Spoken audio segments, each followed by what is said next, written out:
Thank you very much.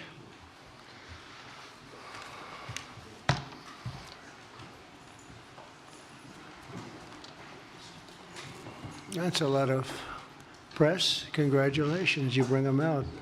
You really bring them out. Today, I'm delighted to welcome Israeli Prime Minister Benjamin Netanyahu back to the White House. It's a wonderful feeling and a wonderful event. We had fantastic talks, and thank you very much with your staff. He's the first foreign head of state to visit during our administration, and Bibi, I want to say it's an honor to have you with us. Over the past 4 years, the U.S. and the Israeli alliance has been tested more than any time in history. But the bonds of friendship and affection between the American and Israeli people have endured for generations, and they are absolutely unbreakable. They are unbreakable.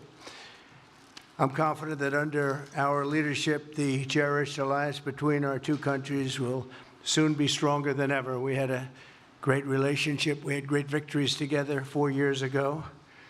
Not so many victories over the past 4 years, however. In my first term, Prime Minister and I forged a tremendously successful partnership that brought peace and stability to the Middle East like it hadn't seen in decades. Together, we defeated ISIS. We ended the disastrous Iran nuclear deal, one of the worst deals ever made, by the way, and imposed the toughest ever sanctions on the Iranian regime.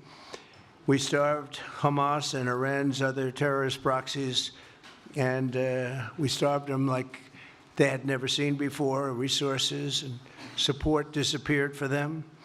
I recognized Israel's capital, opened the American embassy in Jerusalem, and got it built, by the way.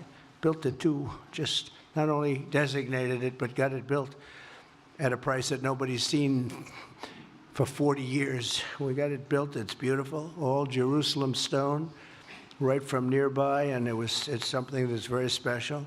And recognized Israeli sovereignty over the Golan Heights, something that they talked about for 70 years, and they weren't able to get it, and I got it.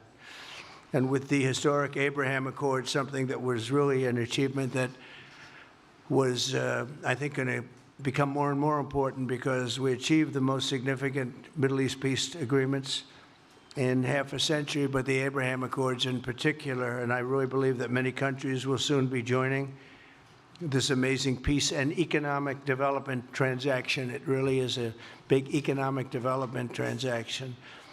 I think we're going to have a lot of people signing up very quickly. Unfortunately, for 4 years, nobody signed up. Nobody did anything for 4 years except in the negative. Unfortunately, the weakness and incompetence of those years, those past 4 years, the grave damage around the globe that was done, including in the Middle East, grave damage all over the globe. The horrors of October 7th would never have happened if I were president. The Ukraine and Russia disaster would never have happened if I were president. Over the past 16 months, Israel has endured a sustained, aggressive, and murderous assault on every front, but they fought back bravely. You see that, and you know that. What we have witnessed is an all-out attack on the very existence of a Jewish state in the Jewish homeland. The Israelis have stood strong and united in the face of an enemy that has kidnapped, tortured, raped, and slaughtered innocent men, women, children, and even little babies. I want to salute the Israeli people for meeting this trial with courage and determination and unflinching resolve. They have been strong.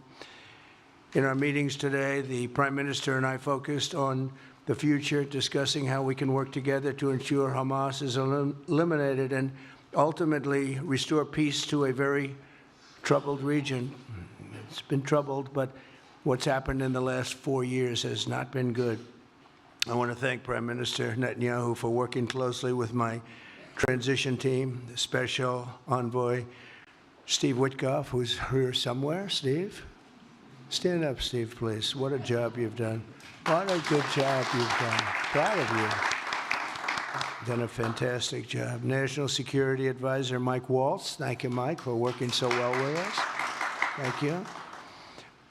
We have In addition, Marco Rubio, who is on the phone right now, listening to every single word that we say, and he's going to be great. And Pete, congratulations. And Scott, congratulations. I see you're here. And Caroline's been doing a great job. She's really probably talked about more than anybody here. She's done a fantastic job, and thank you very much, Caroline. We're proud of you.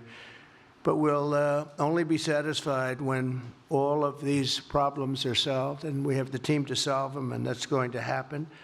And it's going to happen, I think, very quickly.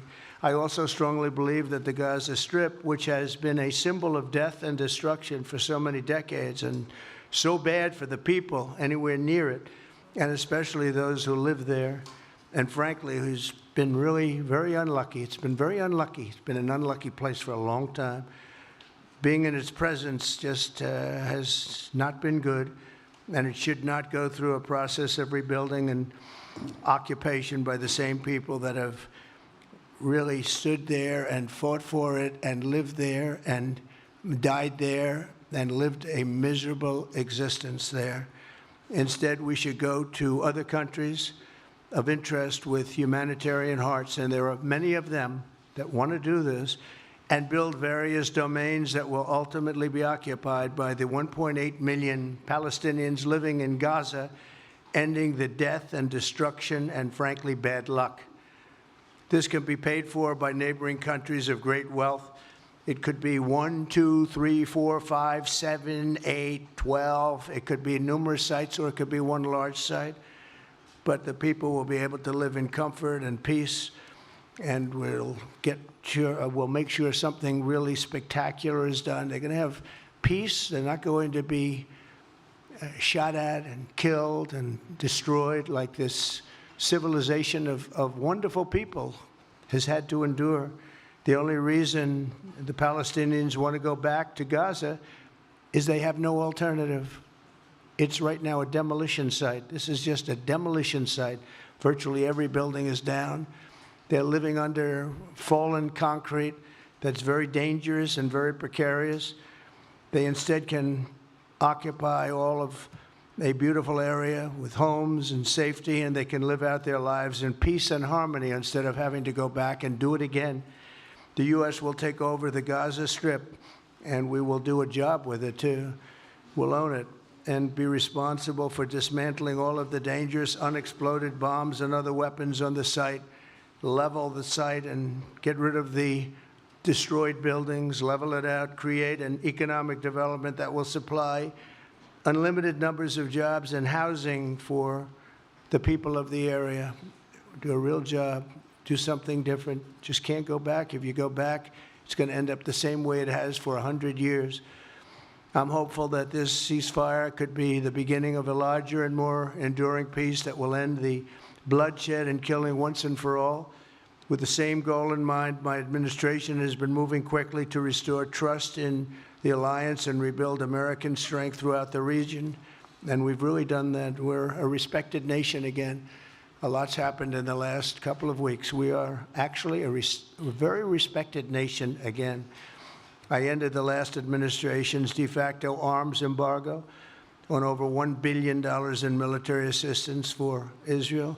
And I'm also pleased to announce that this afternoon, the United States withdrew from the anti-Semitic UN Human Rights Council and ended all of the support for the UN Relief and Works Agency, which funneled money to Hamas and which was very disloyal to humanity. Today, I also took action to restore a maximum pressure policy on the Iranian regime, and we will once again enforce the most aggressive possible sanctions, drive Iranian oil exports to zero, and diminish the regime's capacity to fund terror throughout the region and throughout the world. We had no threat when I left office. Iran was not able to sell oil. Nobody was buying oil because I said, don't buy it. If you buy it, you're not doing any business with the United States. And Hamas was not being funded. Hezbollah was not being funded. Nobody was being funded. There would never have been an October 7th. 2 weeks ago, I once again designated the Houthis as a terrorist organization. They're trying to destroy world shipping lanes, and that's not going to happen. And over the weekend, I ordered airstrikes against senior ISIS leaders hiding in the caves of Somalia and took them out. Here in America, we've begun the process of deporting foreign terrorists, jihadists, and Hamas sympathizers from our soil, just as we have people that are extremely evil, and we're sending them out of our country. They came from jails. They came from mental institutions and insane asylums, and they were dumped into our country. They're gang members.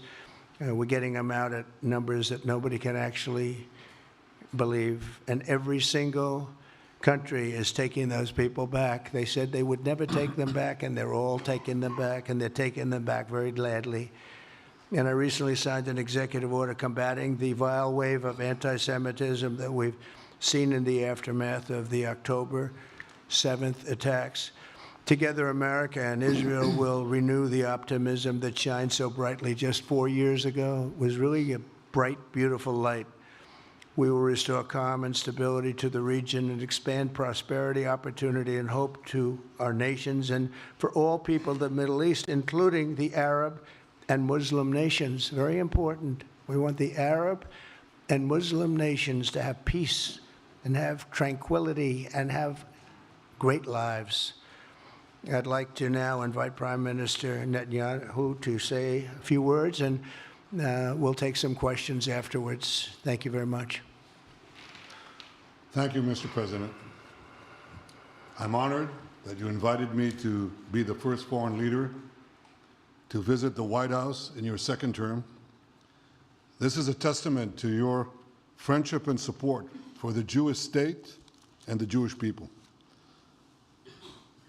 I've said this before, I'll say it again.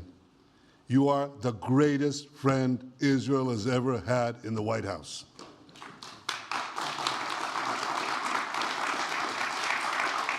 And that's why the people of Israel have such enormous respect for you.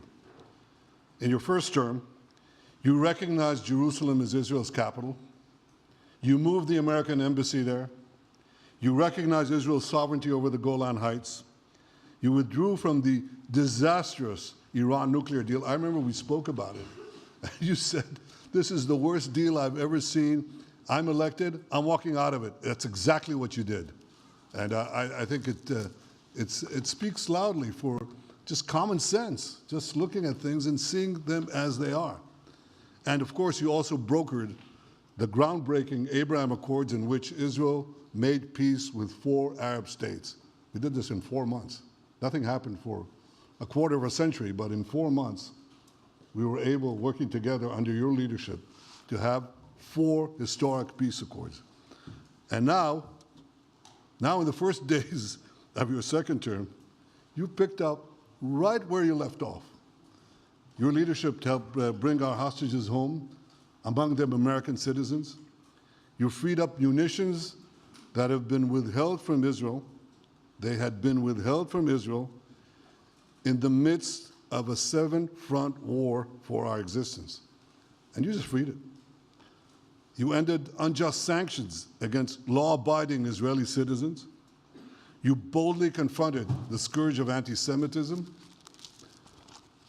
You stopped funding, as you just said, international organizations like UNRWA that support and fund terrorists. And today, you renewed the maximum pressure campaign against Iran. Ladies and gentlemen, all this in just 2 weeks. Can we imagine where we'll be in 4 years? I can. I know you can, Mr. President. For our part, we in Israel have been pretty busy too. Since the horrendous October 7th attack, we've been fighting our common enemies and changing the face of the Middle East. On that infamous day, Hamas monsters savagely murdered 1,200 innocent people, including more than 40 Americans. They beheaded men, they raped women, they burnt babies alive, and they took 251 people hostage to the dungeons of Gaza. And after this worst attack on Jews since the Holocaust, Iran and its henchmen in the Middle East were absolutely ecstatic. Haniya praised the massacre. Sinwar said that Israel was finished. Nasrallah boasted that Israel was, here's what he said, as feeble as a spider's web. Well, Mr. President, Haniya is gone. Sinwar is gone. Nasrallah is gone. We've devastated Hamas. We decimated Hezbollah. We destroyed Assad's remaining armaments. And we crippled Iran's air defenses. And in doing this, we've defeated some of America's worst enemies. We took out terrorists who were wanted for decades for shedding rivers of American blood, including the blood of 241 Marines murdered in Beirut. We accomplished all this with the indomitable spirit of our people and the boundless courage of our soldiers. The Bible says that the people of Israel shall rise like lions, and boy did we rise. Today, the roar of the Lion of Judah is heard loudly throughout the Middle East. Israel has never been stronger, and the Iran terror axis has never been weaker. But as we discussed, Mr. President, to secure our future and bring peace to our region, we have to finish the job. In Gaza, Israel has three goals: destroy Hamas's military and governing capabilities, secure the release of all of our hostages, and ensure that Gaza never again poses a threat to Israel. I believe, Mr. President, that your willingness to puncture conventional thinking that has failed time and time and time again, your willingness to think outside the box with fresh ideas will help us achieve all these goals. And I've seen you do this many times. You cut to the chase. You see things others refuse to see. You say things others refuse to say. And after the jaws drop, people scratch their heads and they say, you know, he's right. And this is the kind of thinking that enabled us to bring the Abraham Accords. This is the kind of thinking that will reshape the Middle East and bring peace. We also see eye to eye on Iran. That's the same Iran that tried to kill us both. They tried to kill you, Mr. President. They tried through their proxies to kill me. We're both committed to rolling back Iran's aggression in the region and ensuring that Iran never develops a nuclear weapon. Mr. President, ladies and gentlemen, Israel will end the war by winning the war. Israel's victory will be America's victory. We will not only win the war, working together, we will win the peace. With your leadership, Mr. President, and our partnership, I believe that we will forge a brilliant future for our region and bring our great alliance to even greater heights. Thank you. Thank you very much, baby. Very nice. Thank you. And J.D. Vance, everybody. J.D., please, Vice President, stand up. He's been doing a good job. He's been working very hard on all things, but this in particular. We'll take some questions, please. Yes, ma'am. Go ahead, please. Go ahead. Yeah, go ahead. Mr. President, can a normalization deal with Saudi Arabia be achieved without the acknowledgement of a Palestinian state? That question for you too, Mr. Prime Minister. And Mr. President, given what you've said about Gaza, did the U.S. send troops to help secure the security vacuum? So Saudi Arabia is going to be very helpful, and they have been very helpful. They want peace in the Middle East. It's very simple. We know their leader and their leaders very well. They're wonderful people, and they want peace in the Middle East. As far as Gaza is concerned, we'll do what is necessary. If it's necessary, we'll do that. We're going to take over that peace, and we're going to develop it, create thousands and thousands of jobs, and it'll be something that the entire Middle East can be very proud of. But everybody feels that continuing the same process that's gone on forever, over and over again, and then it starts, and then the killing starts, and all of the other problems start. And you end up in the same place, and we don't want to see that happen. So by the United States, with its stability and strength, owning it, especially the strength that we're developing and developed over the last fairly short period of time, I would say really since the election, I think we'll be a keeper of something that is very, very strong, very powerful, and very, very good for the area, not just for Israel, for the entire Middle East, very important. And we'll, again, have thousands of jobs, and there'll be jobs for everyone, not for a specific group of people, but for everybody. Okay, please. I think peace between Israel and Saudi Arabia is not only feasible, I think it's going to happen. I think if we had another half a year in your first term, it would have already happened. True. Many, many more, I agree, many more nations.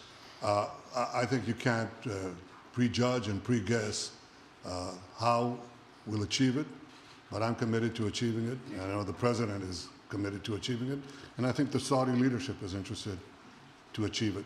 So we'll give it a good shot, and I think we'll succeed. Yeah, please, go ahead. First of all, President Trump, did you hear from Prime Minister Netanyahu at your meeting guarantees that the ceasefire will hold, including phase 2? And Prime Minister Netanyahu refused to you. Why are you refusing to set up a national commission to investigate failure of the process? Well, I can't tell you whether or not the ceasefire will hold. We've done, I think, a very masterful job. We weren't helped very much by the Biden administration, I can tell you that. But we've gotten quite a few hostages out. We're going to get more out. But we're dealing with very complex people.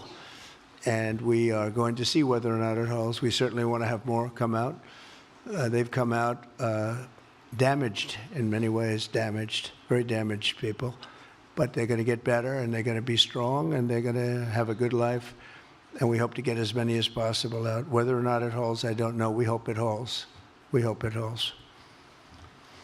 I think that at the appropriate time, which I think will enable us to really investigate what happens, what were the causes of the failures, by an independent commission that will be accepted by the majority of the people. We don't want it accepted by one half of the people and not the other. I think we should have it, and we should find out exactly what happened. I'm insisting on it. And believe me, it'll surprise a lot of people when it happens. Kelly, go ahead, please. Mr. President, you are outlining something that is really quite striking tonight. You are talking about... Okay. Thank you, Mr. President, Mr. Prime Minister. You are talking tonight about the United States taking over a sovereign territory. What authority would allow you to do that? Are you talking about a permanent occupation there, redevelopment? And Mr. Prime Minister, do you see this idea as a way to expand the boundaries of Israel and to have a longer peace, even though the Israeli people know how important that land is to you and your citizens, just as the space is inherited by the Palestinians as well? I do see a long-term ownership position, and I see it bringing great stability to that part of the Middle East and maybe the entire Middle East. And everybody I've spoken to, this was not a decision made lightly. Everybody I've spoken to loves the idea of the United States owning that piece of land, developing and creating thousands of jobs with something that will be magnificent in a really magnificent area that nobody would know. Nobody can look because all they see is death and destruction and rubble and demolished buildings falling all over. It's just a terrible sight. I've studied it. I've studied this very closely over a lot of months, and I've seen it from every different angle. And it's a very, very dangerous place to be, and it's only going to get worse. And I think this is an idea that's gotten tremendous, and I'm talking about from the highest level of leadership, gotten tremendous praise. And if the United States can help to bring stability and peace in the Middle East, we'll do that. Bibi? I mentioned again tonight our 3 goals. And the third goal is to make sure that Gaza never poses a threat to Israel again. President Trump is taking it to a much higher level. He sees a different future for that piece of land that has been the focus of so much terrorism, so many attacks against us, so many trials and so many tribulations. He has a different idea. And I think it's worth paying attention to this. We're talking about it. He's exploring it with his people, with his staff. I think it's something that could change history. And it's worthwhile really pursuing this avenue. Yeah, please, go ahead. Go ahead. Right. President, question for you. Can you hear me? Yeah. So before rebuilding Gaza again, obviously we take all the hostages, and one of them is Netanyahu, an American soldier who is alive. How will you be sure that you will take out all the hostages and then rebuild? We're working very hard to get all the hostages. The word is all, and we are working very hard. So far, it's been moving along fairly rapidly, pretty much on schedule. I'd love to have them all out at one time, but we're taking them out, and tomorrow more are being released, and over the days more, and then we'll go into a phase 2. But we'd like to get all of the hostages, and if we don't, it will just make us somewhat more violent. I will tell you that, because they would have broken their word. Mr. Witkoff and his entire group have been working 24 hours around the clock, and they want them out, and promises have been made to them, and we'll see whether or not those promises will be kept. But we want all the hostages, that's right. How much time do you think it will take? A month? Do you support, Mr. President, do you support Israeli sovereignty in Judea and Samaria, areas which many believe is the biblical homeland of the Jewish people? Well, we're discussing that with many of your representatives. You're represented very well, and people do like the idea, but we haven't taken a position on it yet. But we will be we'll be making an announcement probably on that very specific topic over the next 4 weeks. Go ahead, please. Please. Thank you so much, Mr. President. So you just said that you think all the Palestinians should be relocated to other countries. Does that mean that you do not support a two-state solution? It doesn't mean anything about a two-state or one state or any other state. It means that we want to give people a chance at life. They have never had a chance at life because the Gaza Strip has been a hellhole for people living there. It's been horrible. Hamas has made it so bad, so dangerous, so unfair to people. And by doing what I'm recommending that we do, it's a very strong recommendation, but it is a strong recommendation. By doing that, we think we're going to bring perhaps great peace to long beyond this area. And I have to stress, this is not for Israel. This is for everybody in the Middle East, Arabs, Muslims. This is for everybody. This would be where they can partake in terms of jobs and living and all of the other benefits. And I think it's very important. It just doesn't work the other way. You know, you can't keep trying. They just has been going along for so many decades, you can't even count. You just can't keep doing. You have to learn from history. You can't keep doing the same mistake over and over again. Gaza is a hellhole right now. It was before the bombing started, frankly. And we're going to give people a chance to live in a beautiful community that's safe and secure. And I think you're going to see a tremendous outflowing of support. I can tell you, I spoke to other leaders of countries in the Middle East, and they love the idea. They say it would really bring stability, and what we need is stability. Yes, sir, please. Go ahead. Thank you. Are you still committed to imposing sanctions on the ICC, despite the move being stalled in the Senate? And please, a question for the Prime Minister as well. The President has been very clear about his desire to achieve a deal with Saudi Arabia. How do you settle this if Israel is required to renew the war against Hamas in the future? Go ahead, Bibi. I think everybody understands that just as the President fought and defeated Al-Qaeda and ISIS, that we can't leave Hamas there because Hamas will continue the battle to destroy Israel. They'll do, you know, when in this temporary ceasefire, one of their leaders comes out, you know what he says? We're going to do October 7th again, except we'll do it bigger. So obviously, you can't talk about peace neither with Hamas or in the Middle East, if this toxic, murderous organization is left standing. Any more than you could make peace in Europe after World War II if the Nazi regime was left standing and the Nazi army was left standing.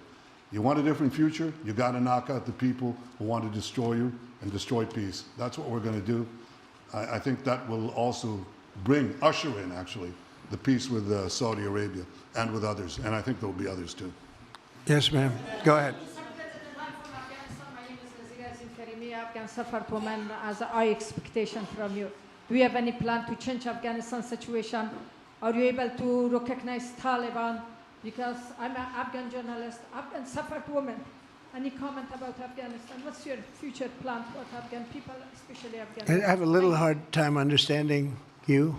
Where are you from? Oh. Actually, it's a beautiful voice and a beautiful accent. The only problem is I can't understand a word you're saying. But I just say this, good luck, live in peace. Go ahead, please. That's okay, yeah, please. And Prime Minister, you said earlier today that it was tough for you to implement these sanctions on Iran, but you did indicate that you were willing to negotiate with them. What would that look like, and are you in conversations with them? And the same for the Prime Minister, sir. I hated doing it. I want Iran to be peaceful and successful. I hated doing it.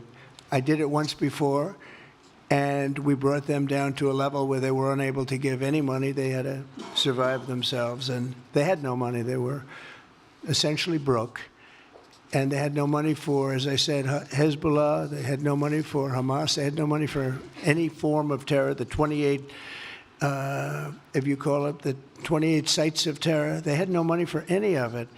They had to do their own and focus on their own well-being. And I hated to do it then, and I hate to do it just as much now. And I say this, and I say this to Iran, who's listening very intently. I would love to be able to make a great deal, a deal where you can get on with your lives and you'll do wonderfully. You'll do wonderfully. Incredible people, industrious, beautiful, just an unbelievable group of people in Iran. And I know them well, have many friends from Iran and many friends that are Americans from Iran, and they're very proud of Iran. But I hated to do it, just so you understand. And I hope we're going to be able to do something so that it doesn't end up in a very catastrophic situation. I don't want to see that happen. I really want to see peace, and I hope that we're able to do that. They cannot have a nuclear weapon. It's very simple. I'm not putting restrictions. They cannot have one thing. They cannot have a nuclear weapon. And if I think that they will have a nuclear weapon, despite what I just said, I think that's going to be very unfortunate for them. If, on the other hand, they can convince us that they won't, and I hope they can. It's very easy to do. It's actually very easy to do. I think they're going to have an unbelievable future. Yeah, please, sir, go ahead. Thank you, Mr. President. You just laid out your plan for Gaza. Yes. Can you lay out your plan for Ukraine and also... For Ukraine? For Ukraine, yes. You consider yourself a strong leader. You blamed your predecessor for letting Russia to take over Ukraine. Will you demand from Putin to get out of Ukraine, from sovereign territory of Ukraine? So we're dealing right now in the subject. I don't want to spend a lot of time because we're here for another reason, but we are having very good talks, very constructive talks on Ukraine. And we are talking to the Russians. We're talking to the Ukrainian leadership. It would have never happened. That would have never happened. It should have never happened. I get reports every week, the number of soldiers, mostly soldiers now. The cities have been largely demolished. You talk about a very sad sight to see. We talk Gaza. Well, many of these cities look as bad as Gaza and worse, what's happened to them. And I want to see that end. And I want to see it end for one simple reason, the life of young people being absolutely obliterated on both sides. You probably have 700,000 Ukrainian soldiers dead, 800,000, maybe more Russian soldiers dead. It's very flat land, and the only thing that's going to stop a bullet is a human body, in this case, usually soldiers. and the numbers are staggering. When you hear the real numbers in Ukraine, what the numbers are, and this doesn't include the cities that have been demolished and all of the people that were killed. So I want to see it stopped. We're having very good talks, and I think we're going to get it. I think something will be, hopefully dramatically, it will rise above everything. You can't let this continue. This is an absolute slaughter that's taking place on the beautiful farmlands of Ukraine, and we have to stop it. We can't let this continue. It is a human tragedy, and we're going to try very hard to stop it. Yeah, please, go ahead, sir. Go ahead. Mr. President, what's your view about Palestinian leader Abbas' role in all the regional changes you want to do? And a question for the Prime Minister, what's your view on President Trump wanting to reach a deal with Iran and not a much more active military stance towards them? Go ahead, baby. Go ahead. I think the president just said something that I think is the pivot of everything that we're talking about. He said Iran cannot have a nuclear weapon. And we fully agree with that. If this goal can be achieved by a maximum pressure campaign, so be it. But I think the most important thing is to focus on the goal, which the president just did, and I fully agree with him. Well, I said it, and he said it very well. It's a campaign of pressure to see if we can get something done. He doesn't want to do what some people think will automatically happen because they're very difficult people to deal with, as you know. But if we could solve this problem without warfare, without all of the things that you've been witnessing over the last number of years, it would be, I think it would be a tremendous thing. Go ahead, please. Do you have any plans to visit Israel soon? To visit where? Israel and Gaza. Oh, well, I love Israel. I will visit there, and I'll visit Gaza, and I'll visit Saudi Arabia, and I'll visit other places all over the Middle East. The Middle East is an incredible place, so vibrant, so it's just one of the really beautiful places and with great people. And I think a lot of bad leadership has taken place in the Middle East that's allowed this to happen. It's just terrible. And that includes on the American side, by the way. We should have never gone in there a long time ago, spent trillions of dollars and created so much death. So that includes Americans. But yeah, I'll be visiting a lot of different places in the Middle East. I've been invited everywhere, but I will be visiting some, yeah. Okay. Let's go. Caitlin, go ahead, Caitlin. Caitlin, go ahead. On what you were saying there. Say it. Go ahead, please. Just to follow up on what you were saying about the Gazans leaving Gaza, going to other countries. One, where exactly are you suggesting that they should go? And two, are you saying they should return after it's rebuilt? And if not, who do you envision living there? I envision a world, people living there, the world's people. I think you'll make that into an international, unbelievable place. I think the potential in the Gaza Strip is unbelievable. And I think the entire world, representatives from all over the world will be there, and they'll live there. Palestinians also. Palestinians will live there. Many people will live there. But they've tried the other, and they've tried it for decades and decades and decades. It's not going to work. It didn't work. It will never work. And you have to learn from history. History has, you just can't let it keep repeating itself. We have an opportunity to do something that could be phenomenal. And I don't want to be cute. I don't want to be a wise guy, but the Riviera of the Middle East, this could be something that could be so bad. This could be so magnificent. But more importantly than that is the people that have been absolutely destroyed that live there now can live in peace in a much better situation because they're living in hell. And those people will now be able to live in peace. We'll make sure that it's done world class. It'll be wonderful for the people. Palestinians mostly we're talking about. And I have a feeling that despite them saying no, I have a feeling that the king in Jordan and that the general president, but that the general in Egypt will open their hearts and will give us the kind of land that we need to get this done. And people can live in harmony and in peace. Thank you all very much. Thank you. Thank you very much. Thank you.